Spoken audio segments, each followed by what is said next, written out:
They were just about to use it. Now, a really key piece of this whole puzzle was the delicate relationship between the US and Saudi Arabia. It was, a classic arrangement. The US got a steady supply of cheap oil to keep its economy roaring, and in return, Saudi Arabia got vital military and economic support. But the whole thing was built on a very fragile balance, and that balance was about to be put to the ultimate test. So you've got this delicate situation, this kind of house of cards, really. What could possibly come along and knock it all down? Well, as it so often does, it came down to a war.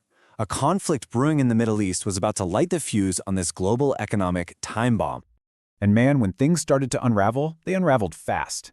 It all kicks off on October 6, 1973, when the Yom Kippur War breaks out.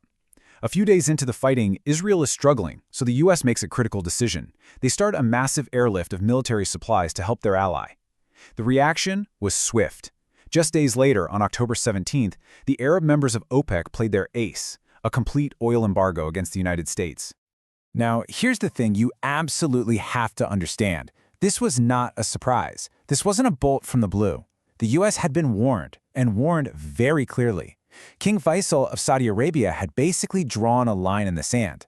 When the U.S. decided to support Israel anyway, it was seen as a direct slap in the face, and those dangerous consequences he'd promised were about to become terrifyingly real.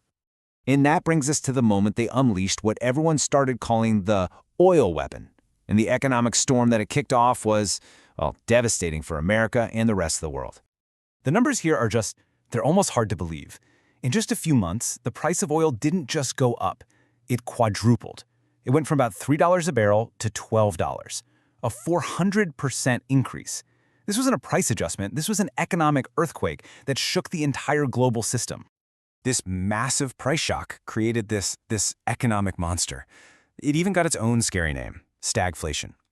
Think about how terrible this is. It's a nightmare scenario. You've got high inflation, which means the cost of everything is going up, but it's happening at the exact same time as high unemployment, so people are losing their jobs. It's literally the worst of both worlds.